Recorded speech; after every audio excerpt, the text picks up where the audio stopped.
1906년 4월 9일에 대단한 부흥의 역사가 캘리포니아 LA에서 특히 그 아수사 스트릿이라고 불리는 312번지에서 일어났습니다.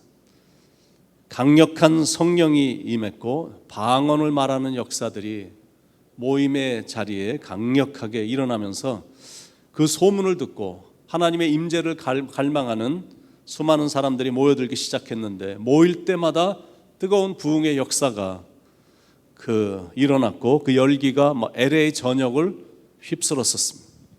얼마나 대단했는지, 잠깐만 하다가 그치려고 했던 부흥 집회가 하루도 빠지지 않고 3년 동안 전 세계에서 막 밀려드는 사람들로 인해서 집회가 계속됐습니다. 나아가 이 부흥의 불길은 미 전역과 캐나다, 유럽, 남미, 아프리카, 아시아로 확산이 돼서 세계 부흥운동에 불을 지폈고, 오늘날 6억에 이르는 이 오순절 교인들, Assemblies of God, 한국에는 순복음 교인들이 생기게 됐습니다. 근데 그렇게 된 성령의 강력하게 역사가 된 이 배경에는 윌리엄 시몰이라는 한 사람이 있었는데, 그는 하여튼 끈질기게 기도를 했던 사도였습니다. 하루에 5시간씩 기도 생활을 했고, 성령 세례를 받은 후에는 하루에 7시간씩 2년을 더 기도했다고 합니다. 그런데 실은 1903년에 이미 부흥의 전초전이 한국에서 있었습니다. 캐나다에서 온 의사였던 세브란스 병원 원장을 지냈던 하디 선교사가 일으킨 부흥입니다. 회중 앞에서 낱낱이 자기의 죄악을 고백하기 시작했는데, 그때부터 성령님의 강력한 역사가 나타나기 시작하더니 1907년 1월 4일에 평양으로 부흥의 불길이 점화가 된 겁니다. 그날 회중이 한 1,500명쯤 모였는데, 추운 겨울 영하 20도가 넘는 추위를 무릅쓰고 수많은 사람들이 평양 장대현 교회에 개최된 사경회에 모여들었습니다. 그런데 이상하게 그렇게 많이 선교사들이 준비하고 또 한국 목회자들이 그렇게 준비를 했는데도 뭔진 모르지만 영적 분위기가 며칠 동안 계속 냉랭했던 겁니다. 그래서 먼저 선교사들이 간절히 기도하기 시작했고, 그리고 선교사들이 한 명씩 일어나 회개하기 시작했습니다. 이어서 한국 목회자들이 일어나 회개했고, 성도들도 너도 나도 일어나 공개적으로 부끄러움을 무릅쓰고 회개를 하기 시작을 한 겁니다.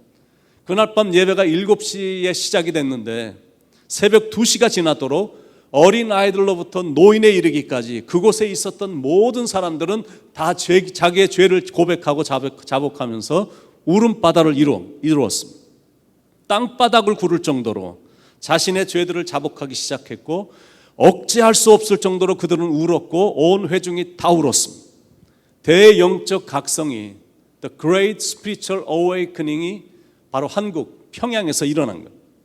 이 성령의 오순절 불길은 삽시간에 평양 전 지역뿐만이 아니라 한반도 전역으로 급속히 번져나갔습니다. 어떻게 이런 일이 일어날 수가 있을까?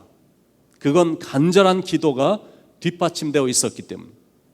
그래서 영적 교훈 첫 번째는 진정한 성령의 역사와 부흥은 기도로부터다라는 것. 모든 부흥의 역사를 다 보면 한결같이 기도로부터 시작이 된 겁니다.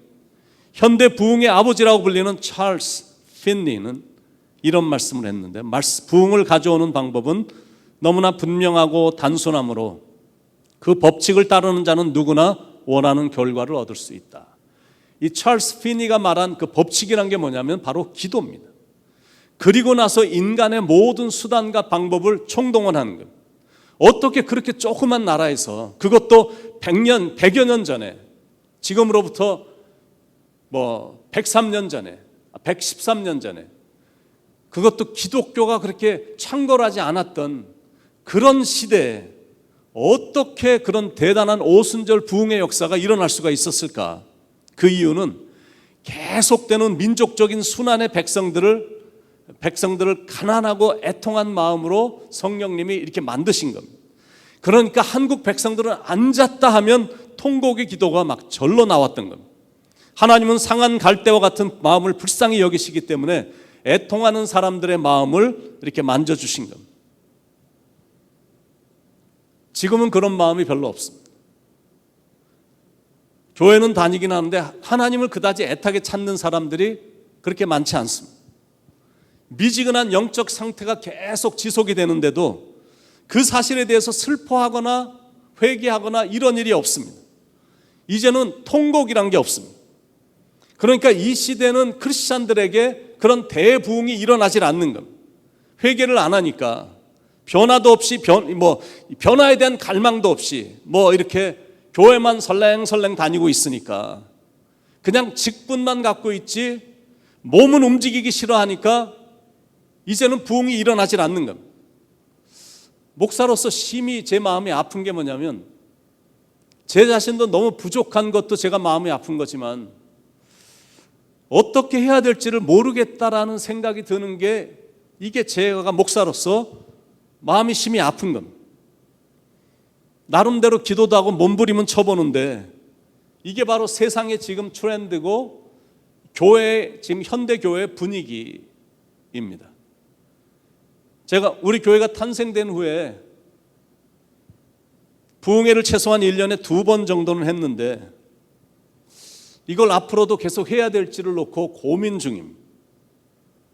마음으로는 막 옛날과 같은 부흥성회가 막 되기를 기대하고 막 앉을 자리도 없이 막 앉아서 막 몇 시간이고 뭐고 더 좀 말씀해 달라고 그러고 막 이런 어떤 그 시절이 있었는데 그래서 그때 기억이 너무 나기 때문에 그런 날을 기대하고 사모하면서 특별 새벽 기도를 하면서 기도도 하고 준비도 해보려고 하는데 그게 목사님 지금의 모든 교회 추세니까 그렇게 알고 계세요. 그렇게 말을 해주니까 그나마 위로는 되긴 되지만 그렇다고 그런 식으로만 끝나길 원치 않기 때문에 이렇게 해보려고 하는데 현실은 부흥회를 오는 자체 교인들도 없는 실정이거든요.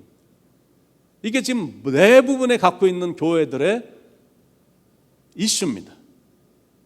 그러니까 부흥회를 할 때마다 막 기대가 막 들끓어갖고 야 이번에는 어떤 분이 막 하나님을 만나게 되고 막 성령님을 체험하고 막 이런 생각을 하는 게 아니라 부흥회가 올 때마다 교인들이 막 너무 안 올까봐 노다지 인원 동원에만 지대한 관심을 쏟고 맨날 강대상에 서면 제발 좀 오라고 부흥회 와서 은혜를 받으라고 광고만 하고 있고 3일 동안 강사 대접에만 온 신경을 쓰고 있는 현실입니다. 그리고 소위 한국에서 가장 잘 나간다는 부흥 강사들을 초대하긴 하는데 그냥 설치를 하고 어떻게 해서든지 오게 해서 그런 거를 한번 꿈을 꾸면서 최고의 강사들은 초대는 하고는 있는데 막상 부흥회가 시작이 되면 부흥회를 인도를 막 그동안 하도 많이 해갖고 모인 교인들을 울렸다 웃겼다 굉장히 잘해갖고 성도들이 웃기도 하고 울기도 하는데 근데 그걸로 끝이에요. 항상 조금 지나면 다 잊어버리고 며칠만 지나면 감동이 남아있질 않는 겁니다. 부흥 집회니까 말이 지금 우리가 영적 대각성 집회 부흥 집회니까 막 심령도 찢어져야 되고 심령이 뒤집혀져야 되고 그동안 내가 제대로 살지 못한 걸 회개하고 애통하면서 다시 한번 하나님의 자녀답게 하나님의 백성답게 살 것을 결단해야 되는데 시대가 너무나 바뀌어서 그런지 말씀 속에서도 회개라는 단어를 한 번도 듣질 못하니까 교인들이 회개가 뭔지도 모르는 것 같은 느낌이 드는 겁니다. 회개를 해야 천국이 가까워지는데 회개해서 내가 죄를 용서받아야 천국에 가게 되는데 값싼 은혜만 사모하고 있으니까 나는 은혜로만 산다라고 말을 하면서 맨날 말씀대로는 살아보려는 의지는 없이 하나님의 은혜만 구하고 있으니까 그러니까 질문이 자꾸 되는 왜 그럴까? 왜 이런 현상으로 바뀌었을까? 제가 틀릴 수도 있겠지만 이제는 성도들이 옛날처럼 그렇게 가난한 성도가 없는 겁니다. 갑자기 부자가 된 거예요. 그러니까 하나님이 긍휼이 그다지 필요 없다라고 느낄 정도로 삶이 괜찮아졌거든요. 그러니까 답이 나오는 거죠. 지금이라도 우리가 가난한 마음을 가질 수가 있다면 우리가 지은 죄에 대해서 애통하는 마음을 소유할 수만 있다면, 어린아이처럼 순진한 마음으로 돌아간다면 부흥은 지금이라도 일어날 수 있다는 게 느껴지는 겁니다. 지금이라도 간절히 기도하기 시작한다면 생명이 살아나는 역사가 일어날 것이다 라는 생각이 드는 거예요. 그러니까 우리는 살기 위해 기도해야 되고 기도하기 위해 살아야 된다는 거예요. 제가 여전히 확실히 확신하는 한 가지가 있는데, 그거는 성령의 임재와 불의 역사는 100년 전이나 오늘이나 동일하다. 왜냐하면 우리가 섬기는 하나님은 어제나 오늘이나 영원히 동일하신 하나님이시기 때문에 그렇습니다. 동일하신 하나님이신데 옛날에는 능력이 많으셨는데 지금은 능력이 없다. 이게 말이나 됩니까? 그러니까 답은 하나님 때문이 아닌 겁니다. 하나님이 변하신 게 아니라 우리가 변한 겁니다. 하나님의 열기와 열정은 똑같으신데 우리의 열정과 열기가 열심히 식어버린 겁니다. 그러니까 우리는 다시 열심히 모여서 기도하고 하나님께 열심을 품고 성령님을 사모하면 이 시대에도 100년 전에 일어났던 그 부흥의 역사는 일어날 줄로 믿는 겁니다. 장작도 같이 모일 때 불이 활활 타오르듯 교회도 자꾸 모여야 뜨거운 불길이 타오르게 되어 있고 그 불길이 점점 커져서 이 지역을 밝히는 영적인 등불이 되게 될 것입니다. 자, 그렇다면 질문입니다. 왜 굳이 부흥이 일어나야 되는가? 그거는 이 시대의 부흥이 절실히 필요하기 때문에 300년 전에 영국의 부흥이 절실히 필요했거든요. 도박에 음주에 사람들은 만나면 싸웠고 온 도시가 지금 포틀랜드처럼 미네아폴리스처럼 시카고처럼 지금 난장판, 그때 혜성같이 나타난 요한 웨슬레를 통해서 이 죄악된 행위들이 막 중지가 된 거거든요. 사람들이 막 교회들로 몰려들기 시작하더니 강력한 성령의 역사가 나라 전체가 다 변할 정도로 대단한 부흥의 역사가 일어난 거예요. 100여 년 전 한국에도 영적인 대부흥이 절대로 필요했던 거예요. 미신의 도박의 음주의 남녀 차별의 상처에 막 미움이 팽배했는데 영적인 대부흥이 그런 것들을 물리쳤거든요. 그렇다면 왜 이 시대까지 그런 부흥이 필요할까? 이 땅이 너무나 황무해졌고 이 시대가 너무나 황폐해졌고 사람들의 사상이 너무 부패해졌기 때문입니다. 음란의 도박의 탐심의 향락의 동성연애의 우상숭배의 젊은이들은 노다지 음란 사이트와 마약에 찌들려 있고 사회는 개인주의, 이기주의, 가정파괴, 성범죄, 인종차별 이상한 사상들로 가득 차 있거든요. 거기에 취해서 헤어나오지 못하는 인생들이 너무나 많아. 그런데도 막 좋아서 어쩔 줄 몰라 하는 사람들이 너무나 많은 거예요.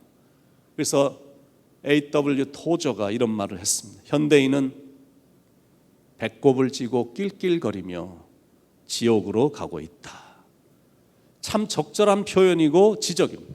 현대인들은 그런 즐거움에 빠져서 자기들이 어디로 가고 있는지도 모른 채 목적도 없이 방황하고 있거든요. 그런데 그게 문제가 아니라 교회가 더 이상 그런 것에 대해서 지적을 안 하는 게 이게 문제입니다.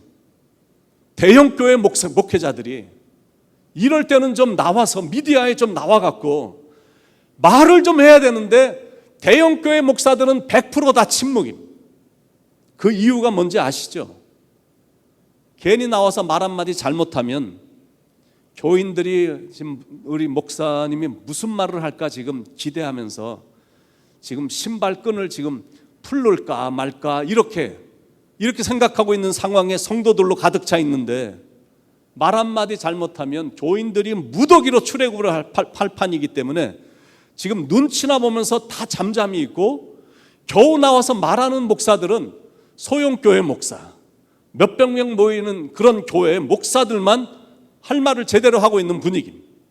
그러니까 이게 파급이 너무나 약한 겁니다. 세상이 너무나 많이 바뀌었습니다. 옛날에 없던 게 너무 많아졌고 이 세상에 상상할 수 없을 정도로 타락을 했고 점점 더 타락해 가고 있습니다. 그런데 오히려 잘 된 거예요. 잘 됐어요. 왜냐하면 it's perfect timing. 정말 잘 됐어요.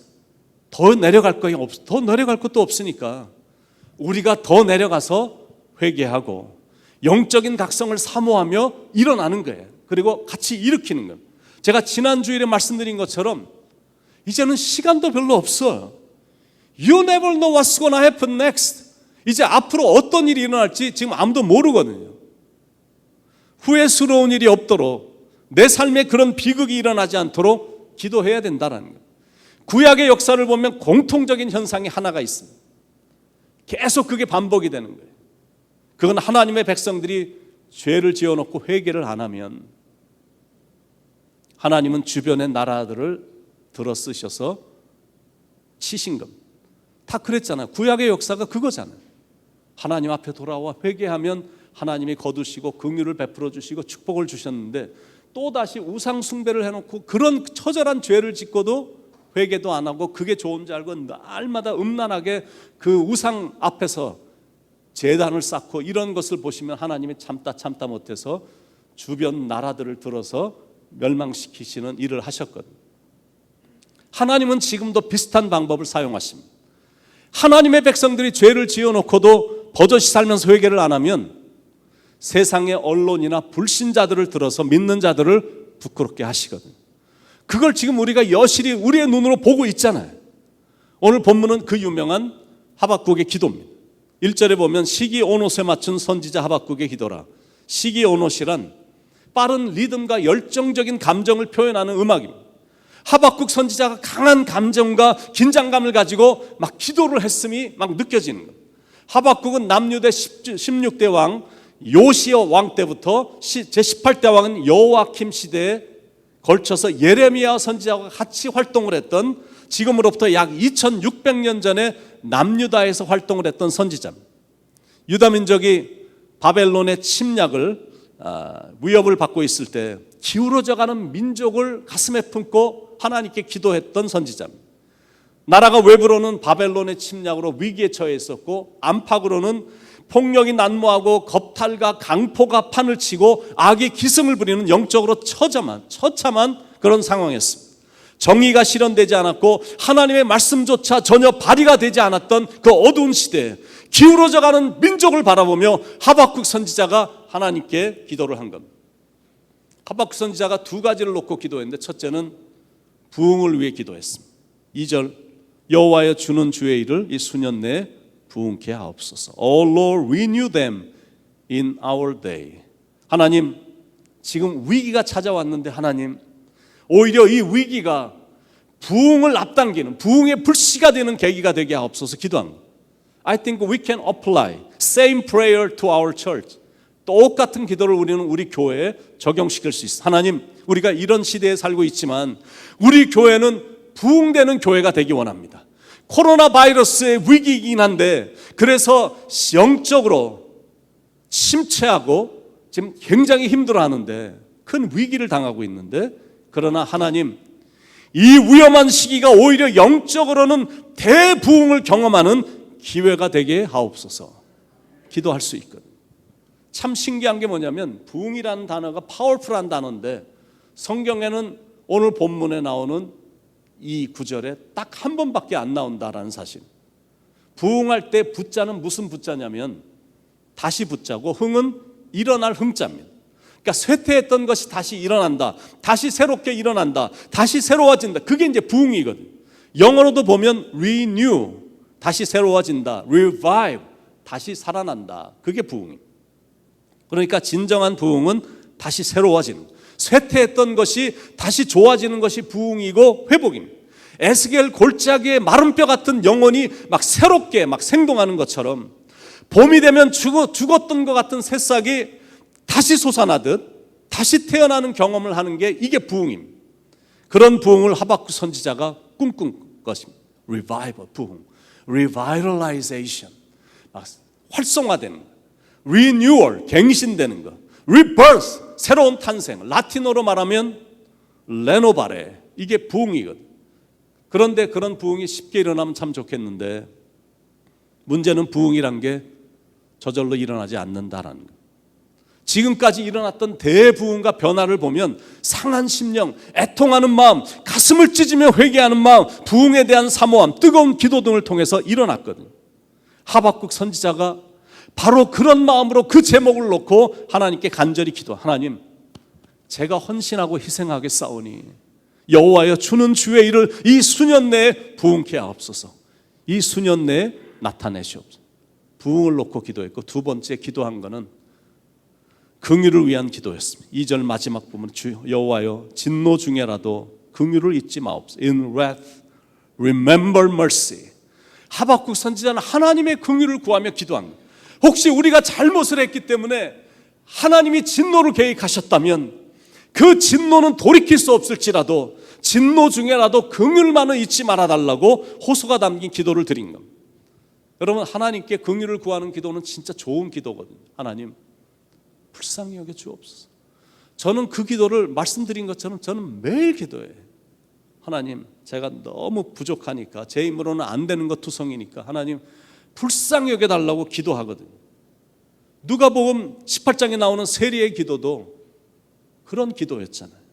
가슴을 치며 하나님이여 저를 불쌍히 여겨 주옵소서. God have mercy on me.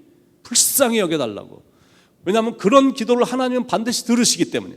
그리고 실은 우리가 기도할 수 있는 기도는 그런 기도밖에 없잖아요. 하나님께 불쌍히 여겨달라고 기도하는 것 외에 우리가 무슨 기도하겠습니까? 하나님 진노 중에라도 긍휼을 잊지 마옵소서. 우리가 하나님 앞에 나와서 다리 떨면서 하나님 오늘은 좀 이래 주시죠, 뭐 저래 주시죠, 이래라 저래라 할 수 없잖아요. 인간의 작은 머리로 그 크신 하나님께서 하시는 일에 대해서 따지고 항의할 수 있겠습니까? 하나님이 하시기로 마음 먹으면 하시는 거고, 또 계획하신 대로 그대로 되는 게 이게 역사거든요. 그러니까 우리는 그냥 겸손히 하나님의 일에는 불평하지 말고 원망하지 말고 그저 진노 중에라도 불쌍히 여겨달라고만 기도하는 것. 얼마나 우리가 유약하고 연약한 존재인데. 그렇잖아요. 저와 제 아내는 노다지 그런 경험을 해요. 야, 진짜 하나님이 불쌍히 여겨주시지 않으면 하루도 못 살겠다. 하루도 못 살 거야. 몸도 아프고 뭐 이런 일들이 뭐 종종 일어나고, 이번 주에는 제 아내가 몸이 막 너무 뼈가 너무 아파갖고 막 펑펑 울 정도로 너무 아픈 거야. 잠만 잘라 그러면 아파. 그러니까 둘이 느껴지는 게, 야, 하나님이 우리를 불쌍히 여겨주지 않으면 우리는 진짜 하루도 못 살겠다. 그러니까 하나님 없이 살아가는 저런 사람들을 보면 와, 용기도 진짜 정말 많다라고 생각이 드는 거예요. 어떻게 하나님 없이 하루라도 살 수가 있는가?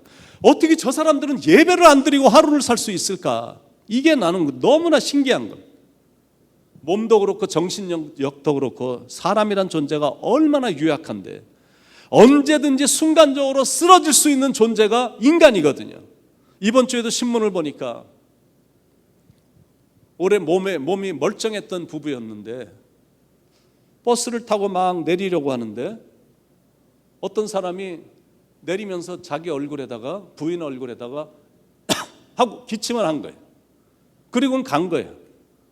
그런데 금방 얼마 안 돼서 아내가 코로나가 걸린 겁니다. 그러다가 금방 남편이 감염이 돼갖고 며칠 사이에 둘 다 세상을 떠난 기사가 이번 주 한국일보에 나와 있더라고요. 물론 연세가 좀 많은 편이긴 했지만 평상시에는 굉장히 건강했다고 그러거든요. 인간의 몸이란 게 이렇게 유연하고 유약한 겁니다. 어떤 병 하나 딱 걸리면 그렇게 잘생겼다고 예뻤던 사람이 몰골이 하루아침에 말이 아니게 변해가는 게 우리 인간의 모습이거든요. 그러니까 당연히 하나님의 긍휼을 구하는 겁니다. 하나님, 우리를 불쌍히 여겨주시옵소서. 하나님, 우리 교회를 불쌍히 여겨주옵소서. 그렇게 간구할 때 하나님은 정말로 불쌍히 여겨주시고 긍휼을 베풀어 주시고 축복까지 주시거든요. 하나님은 감사하게도 그동안 우리 모두를 불쌍히 여겨주셨습니다. 미국에 들어와서도 직장도 다니게 하시고 영어도 미국 사람들처럼 하는 것도 아닌데 유학 생활을 하는데도 뭐 어려운 거 투성인데 그래도 잘 견디게 하셨고 가정도 자녀도 건강도 잘 지켜주셨거든요. 이민 생활이, 유학 생활이 얼마나 힘들고 얼마나 피곤하고 어렵습니까? 그래도 이렇게 먹고 살고 있으니까 어떤 사람들을 보면, 어떤 한국 사람들을 보면 미국 사람들보다도 훨씬 더 잘 살고 있는 한인들이 많이 있으니까 이게 얼마나 큰 은혜며 이게 얼마나 큰 축복이냐라는 것. 게다가 그동안 우리 교회 위에 하나님의 은혜가 얼마나 풍성히 쏟아졌습니까? 지금도 우리 교회는 어려운 코로나 바이러스 사태 속에서도 잘 예배하며 보내고 있잖아요. 지난 6년간 얼마나 은혜 가운데 왔습니다. 이번 주에 우리 교회 제가 없을 때 가끔 오셔서 10일씩 이렇게 살펴주시는 박광철 목사님하고 전화 통화를 했는데, 오렌지 카운티, LA 오렌지 카운티에 한 3,000명 모이는 교회, 장로 교회가 있거든요. 그 담임 목사님이 한국일 잠깐 들어가시면서 박광철 목사님에게 주일날 설교를 부탁한 것. 그래서 3,000명 모이는 교회니까 이제 그래도 어느 정도 모이겠지 그래갖고 갔더니 주일날 전체 8명 왔답니다. 8명. 근데 우리 교회는 뭔가 그런 면에서 다른 거예요. 하나님에 대한 열정과 예배에 대한 사모함이 우리 교회는 있어요. 그래서 하나님의 은혜가 우리 안에 있었거든. The grace of God was here with us for last 6 years. 그 은혜가 앞으로 중단되지 않도록 기도하는 거예요. 하나님 우리 교회를 계속해서 불쌍히 여겨 주시옵소서. 기도란 게 뭐냐면 앞을 보는 거거든요. 물론 미래만 바라보면서 현실의 어려움을 피하는 거 절대 아닙니다. 기도는 상황을 피하는 것이 아니기 때문에 하나님을 바라보며 그분께 긍휼을 구하면서 상황을 대처하는 거예요. 그러니까 기도란 건 앞을 보면서 동시에 하나님을 보는 겁니다. 세상 걱정, 근심, 염려, 사태 뭐 이런 문제들이 너무 많으니까 에라 모르겠다. 청정 지역에 들어가서 그냥 기도원의 산에 들어가서 기도나 해야 되겠다. 뭐 이런 사람들이 있거든요. 여러분 그런 사람들 절대 영적인 사람으로 보면 안 됩니다. 그 사람들 겁쟁이야. 맨날 어디 숨어 있고 방에만 콕 박혀 있고 이거 영적인 사람들은 아닙니다. 보내주셔서 감사하다고 그러고 물론 지금 사태는 그러니까 충분히 이해되지만 이제는 됐다 그러면 몸이 움직여야 되거든요. 청정 지역에 나가서 하나님하고 귀한 시간이나 보내 그 영적인 사람들 절대 아닙니다. 겁쟁이야. 문제를 피하는 사람들은 다 겁쟁입니다. 피하는 건 문제의 해결책이 아니거든요. 하나님을 믿는 사람들은 문제의 현장을 피해서는 안 된다라니, 파도치는 가정을 버리고 도망가서도 안 된다라니, 도피한다고 해결되는 것이 아니기 때문에 도피하면 반드시 요나와 같은 그런 일이 일어나고 그런 결과가 커지고 나중에 문제는 더 커지게 되어 있습니다. 기도하면서 직면하는 거야. 하박국 선지자는 문제의 현장을 떠나지 않아. He faced the reality. 현실을 부딪힌 거예요. 그리고 at the same time he looked up to God. 하나님을 바라본 것. And he asked God for mercy. 하나님께 직접 나와서 하나님 긍휼을 베풀어 주옵소서. 이 문제가 빨리 해결되도록 인도해 달라고. 그랬더니 God heard his prayer. 하박국의 기도를 하나님이 들으시고 and gave the land healing. 이 땅에 이 힐링, 치유가 일어나고 revival, 부흥이 일어나고 mercy, 긍휼을 다 백성들이 입게 되는 역사가 일어났다는. 그래서 우리도 하나님께 그런 기도를, 하나님 수년 내에 주의 일을 일으켜 달라고 기도하는 거고, 주여 우리의 심령이 부흥되게 하시고 우리 교회가 부흥되게 하옵소서. 여호와여 긍휼을 베풀어 주옵소서. 그동안 제대로 기도하지 못한 거 용서해 주옵소서. 주님 앞에 애통하며 비오니 우리의 죄악을 용서해 주옵소서. 하나님으로부터 용서를 받아 다시 하나님과의 관계가 회복되게 하옵소서. 주님의 옷자락을 만지기 원합니다. 주님의 옷자락을 만질 때 주의 능력이 내 안에서 흘러넘치게 하옵소서. 여러분 100여 년 전에 일어났던 평양의 대부흥은 한국 땅의 한 줄기 희망이었거든요. 지금의 부흥은, 앞으로 일어날 부흥은 미국 땅에, 아니 베이사이드 지역에, 나아가서는 뉴욕 전 지역에 한 줄기 희망이 될 것입니다. 기도하는 마음으로 그런 부흥을 함께 이루어낼 수 있길 바랍니다.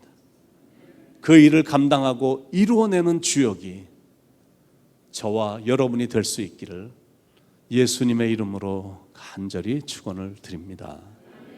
우리 함께 찬양을 할 텐데요. 우리에게 한 제단이 있으니 십자가 제단에 나아가 우리의 모든 죄를 씻어버리고 단상의 생활을 보내자. 가사는 이렇지만 찬양은 우리 여러분 잘 아시는 찬양이니까 가사만 바뀌어진 거니까 같이 한번 우리 부흥을 사모하며 같이 찬양하겠습니다.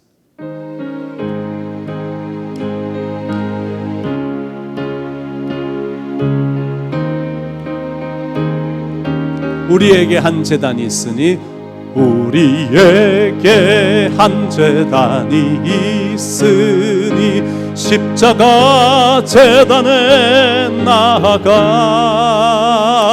우리 모든 죄를 씻어버리고 반상의 생활을 보내자. 하늘에 불러서 하늘에 불러서 이 재단 태워주옵소서. 엘리야의 때와 같이 지금도 돌과 흙까지 태우소서. 무너진 재단을 다시 쌓고서 기도의 향불을 올리자. 제사장의 큰 사명, 제사장의 큰 사명을 위 기도의 전력을 바치자. 예, 전력을 바치자. 하늘에 불러서 이 재단 태워주. 할렐루야. 엘리야의 때와 같이 지금도 돌과 흙까지 태우소서. 십자가로 참 사랑 알게 되니 그 사랑 내게도 주시사. 원수 위에 달게 죽을 수 있는 끓는 가슴을 주. 하늘에 불렀어. 하늘에 불렀어. 이 재단 태워주옵소서. 엘리야의 때와 같이 돌과 흙까지 하늘에 불렀어. 하늘에 불렀어. 이 재단 태워주옵소서. 할렐루야. 엘리야의 때와 같이 지금도 돌과 흙까지 태우소서. 할렐루야. 하나님, 자꾸 변명되지 않게 하시고 핑계대지 않게 하시고 어느 날 갑자기 주님이 오셔서 그래 이제 너는 됐다, 이제 떠나자 말씀하시면 땅을 치며 후회할 일이 내 삶에서, 우리의 삶에서 일어나지 않도록 항상 깨어있어 기도하게 하시고, 이렇게 황폐해져가는 세상을 바라보며 같이 방콕에 앉아 그렇게 세월을 허송세월 보내는 것이 아니라 몸으로 움직이며 이 시대에 내가 하나님의 백성으로 할 수 있는 일이 대체 무엇이 있을까 고민하며 부흥을 일으키는데 정말 주역이 되는 기도하는 자, 예배하는 자, 뜨겁게 하나님을 찾는 자, 하나님의 얼굴을 구하는 자, 예수 그리스도의 증인이 되는 자들이 우리가 이 시대에 될 수 있도록 성령님 강력하게 역사해 주시길 간절히 바랍니다. 코로나 바이러스로 인해 많이 위축되고 주춤된 건 사실이지만 이제 하나님께서 하나님의 때에 우리를 다시 일으켜 세워주셔서 이런 일을 감당하는 이 시대에 대단한 부흥을 일으키는 주인공으로 만들어 주실 줄로 믿습니다. 그걸 기다리게 하시고 우리의 마음을 준비하게 하시고 또 하나님이 부르실 때 그 일에 동참하게 우리를 부르시고 사용해 주시옵소서. 오늘도 말씀해 주셔서 도전해 주신 성령님께 감사를 드리옵고 사랑이 많으신 예수님의 이름으로 간절히 기도드립니다. 아멘.